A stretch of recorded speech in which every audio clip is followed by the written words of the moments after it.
Pernah nggak sih ngerasain kayak gini? Kamu udah ngasih segalanya, bener-bener semua tenaga buat satu project. Malah berhenti.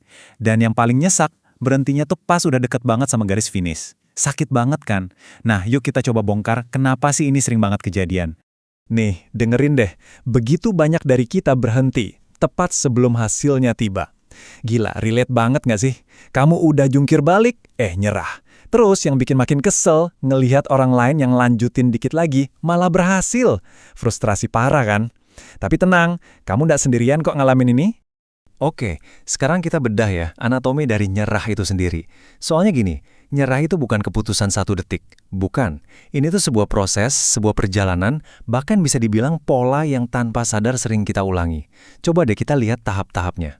Coba inget-inget deh pas pertama kali mulai. Wih, semangatnya lagi di puncak kan? Energinya nggak habis-habis, idenya brilian banget, rasanya kayak bisa naklukin dunia. Pokoknya semua kelihatan mungkin, apinya tuh lagi gede-gedenya.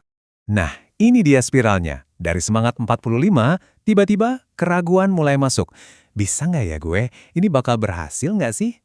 Terus capeknya datang, baik fisik maupun mental. Udah kayak dihajar abis-abisan. Parahnya lagi, kita mulai tuh banding-bandingin diri sama orang lain yang bikin semuanya makin hancur. Ujung-ujungnya, nyerah kelihatan jadi satu-satunya jalan keluar yang paling masuk akal. Dan tahu nggak, bagian paling ironisnya apa? Sering banget, kita itu berhenti pas udah di 99% jalan. Udah dekat banget, tinggal selangkah lagi, bener-bener selangkah lagi dari terobosan. Tapi kita nggak sadar. Oke, disinilah biasanya kita salah kaprah. Kita sering salah diagnosis masalahnya. Kita nyalahin hal yang salah. Jadi, apa dong yang sebenarnya kejadian? Pasti pertanyaan ini kan yang muncul di kepala. Apa jangan-jangan gue emang nggak cukup jago? Mungkin skill gue kurang kali ya? Keraguan semacam ini itu rasanya nyata banget, nusuk. Jawabannya? Jelas dan tegas bukan. Masalahnya itu hampir nggak pernah soal skill atau kemampuan kamu. Ini dia biang keroknya. Akar masalah yang sebenarnya itu isolasi. Kamu sendirian. Dan itulah yang bikin perjuangan ini jadi berkali-kali lipat lebih berat.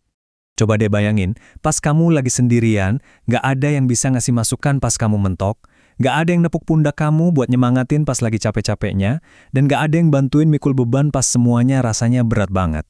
Nah, ini yang ngabisin energi kamu, bukan skill kamu yang kurang. Jadi, kalau isolasi itu racunnya, berarti ada dong penawarnya. Nah, sekarang kita lihat gimana sebuah support system bisa jadi pembeda yang sesungguhnya. Coba lihat deh bedanya, jauh banget. Di satu sisi, ada si serigala penyendiri. Dia mungkin jago banget, skillnya dewa, tapi dia berjuang sendirian ngelawan ragu dan capek. Nah, di sisi lain, ada si pemenang.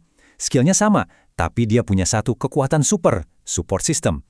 Ini yang ngasih dia ketahanan buat terus maju, nggak peduli apapun. Dan ini, intinya, ini poin utamanya. Skill itu mungkin cuma ngebawa kamu sampai garis start. Tapi, yang ngebawa kamu ngelewatin garis finish itu adalah support system. Itu dia game changer yang sebenarnya.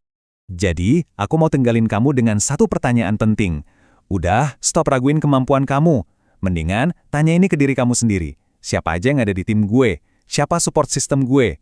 Percaya deh, nemuin jawaban dari pertanyaan itu mungkin jadi langkah paling penting yang bakal kamu ambil.